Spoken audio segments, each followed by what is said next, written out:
Hello, this is Dr. Antoinette Linton, and this is California Standard for the Teaching Profession Standard 4, Planning Instruction and Designing Learning Experiences for All Students.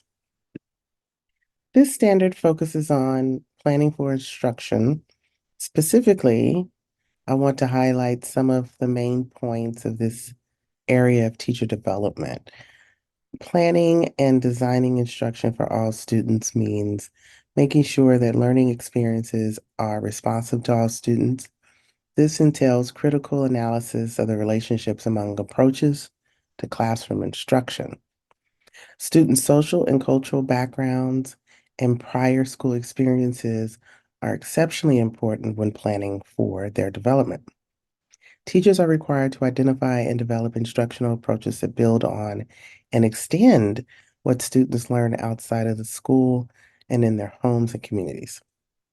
Within the classroom, students learn from and with each other. So it's super important that we plan for that.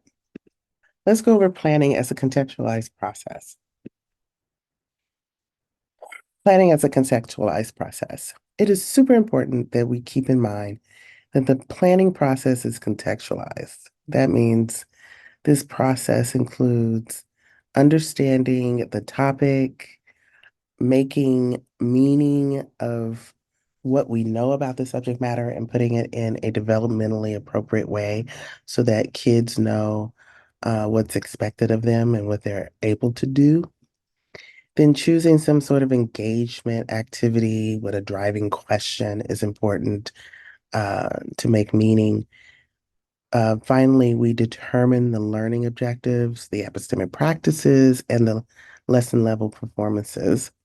And then you want to build a coherent storyline across lesson plans to build your unit.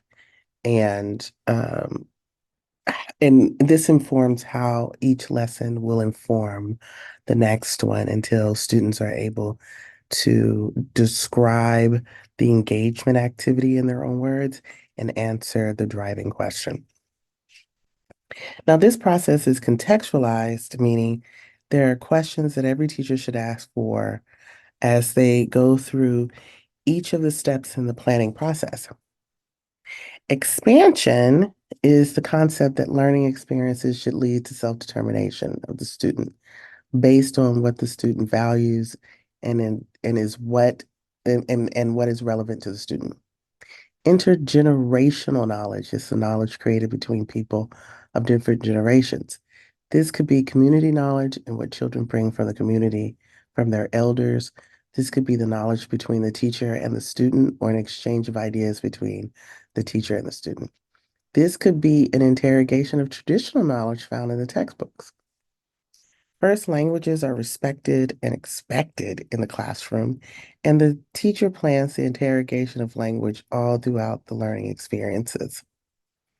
Inclusion includes modeling fairness by being fair, kindness, promoting student agency, bringing in signs, sayings, and sites from the community. Funds of knowledge are used as guideposts that recognizes the diversity of experiences, values, beliefs in the classroom. Making sure that students can use their talents and skills they already have. Culture is exchanged and recognized in the analogies, examples, and demonstrations that you plan to use. And finally, equity includes all the supports, links to culture, language, values, and practices you build into the lesson, while giving students choices of how they will use this information they are gaining and the skills that they are developing in real life. In real life, that means workplace, family, social, and entrepreneurial experiences. You can pick one context at a time to work on. It takes teachers upwards to 5 years to learn how to do this. Tool two, the Universal Design for Learning. This is tool number two in my classroom toolkit series. There are four tools in total. Tool number one is the learning cycles. Tool number three are epistemic practices, and tool number four is assessing rigor using the Hess matrix. Now, you may remember Universal Design for Learning in your credential program or a professional development series. It is a very important tool when it comes to planning for all students. Universal Design for Learning is a planning approach that focuses on needs of diverse students throughout the planning process instead of waiting until the end of a process to make modifications to a lesson. UDL asks teachers to think about three principles: representation, expression, and engagement. And these are all related to how students interact with and communicate content. You will learn about the principles of UDL all throughout the program and be able to identify examples of each of the principles in your lesson plans and your unit plans and reflect on how you will be able to use these approaches to meet the needs of your current students. Representation considers how teachers can provide students with multiple representations of information. These representations should use multiple modalities like visual, auditory, and kinesthetic, and include opportunities for students to interact with information in nonverbal ways. Expression um, entails teachers planning multiple ways that students can take action to express what they are learning. And engagement is when teachers plan learning activities using a variety of formats and strategies to engage and motivate students. In order to ensure that there are expression features in your lessons, you will need to ask yourself some questions. Are there multiple assessment measures to measure student learning, like discourse, writing, maybe some traditional assessments, but mainly, can they perform what they know? Are there assessments in their lesson that do not require students to write or speak as their only means of communication? Are there practical demonstrations of learning in addition to um, traditional quizzes or tests? To make sure that there are representation features present in your lesson, you will need to ask yourself a new series of questions, such as, who are my students? What are their strengths? What do they have difficulty with? What specific concepts or content do students need to learn for this lesson? Are there multi-level or multi-sensory materials with which students can engage to understand the content better? Are there other ways to learn the material besides visual or auditory methods? Are there ways in the lesson for students who are not literate but can still learn the concepts and content? And what I mean by not literate, that means in the academic language. Most students know all the rules of their home language by the time they're 5 years old, so they know how to communicate. And finally, when identifying the engagement portion of your lesson, make sure to ask yourself the following questions. Are there multiple lesson formats beyond lecture? Meaning, do you have games, simulations, role play, demonstrations, experiments, computer or web-based lessons? Are students working in groups, pairs, or independently, or in cooperative groups? Are there specific teaching strategies to support individual students with specific needs? Okay, so here's something a little different.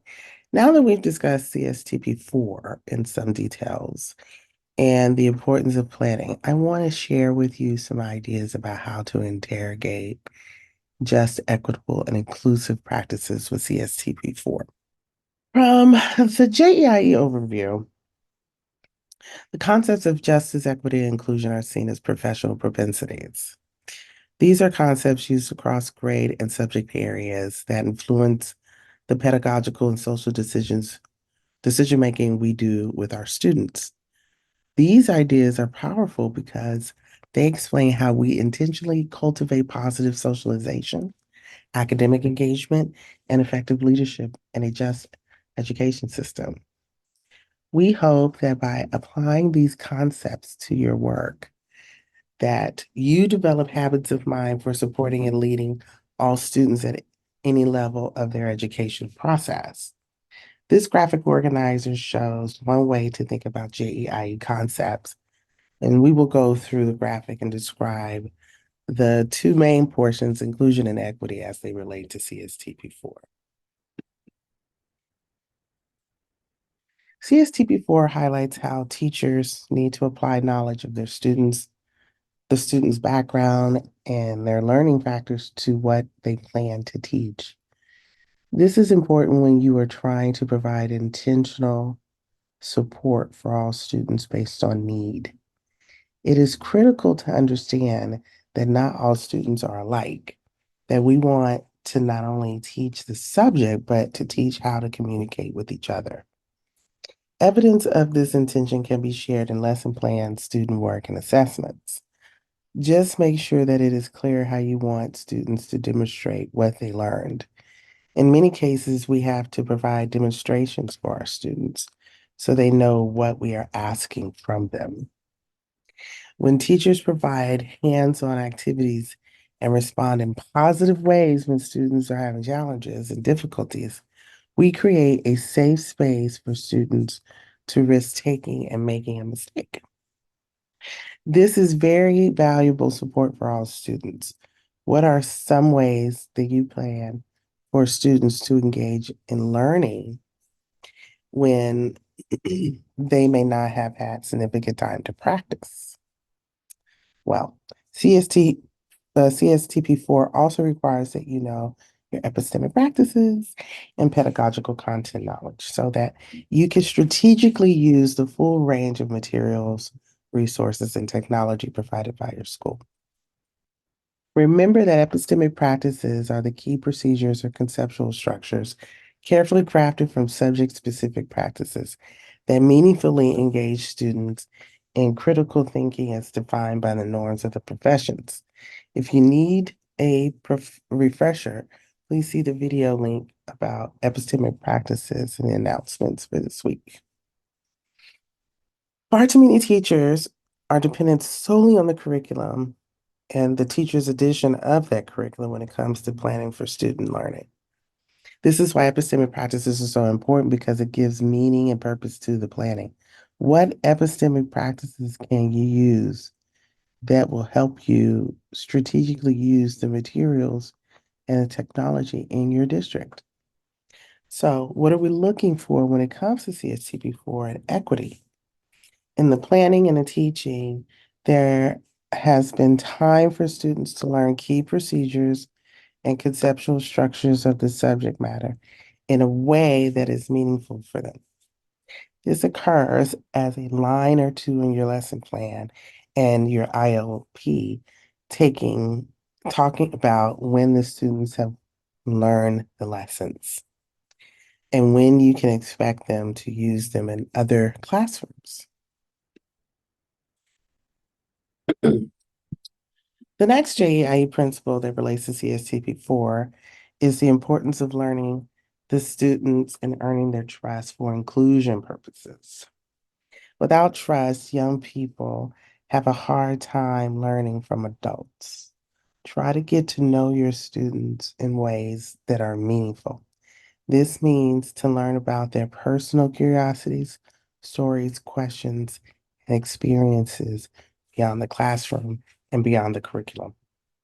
To create learning experiences that make the key concepts and underlying themes and relationships in academic content, teachers need to teach through the skills.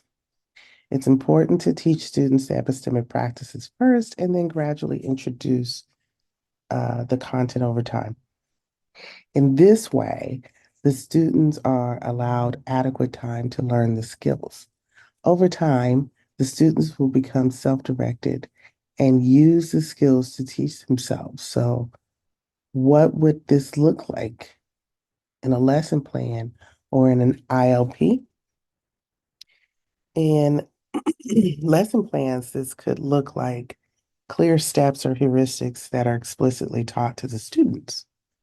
These steps are based on routines or procedures that actual professionals use, but delivered in a developmentally appropriate way for your kids. It also looks like teachers identifying which specific steps in the processes individual students find challenging, and then addressing the challenges using pedagogical strategies. How might you incorporate these magical epistemic practices into your planning and ILP? So, what are we looking for? In lesson plans and in teaching and reflection, teachers make linkages between a student's home culture and the language and school learning from different cultural and ethnic backgrounds. Students are also taught how to interact in healthy competition, cooperation, and collaboration groups, and how to be congenial with one another. Okay, so this concludes my spew on CSTP4. Make sure you take notes about each group of standards. And I want to thank you for your time.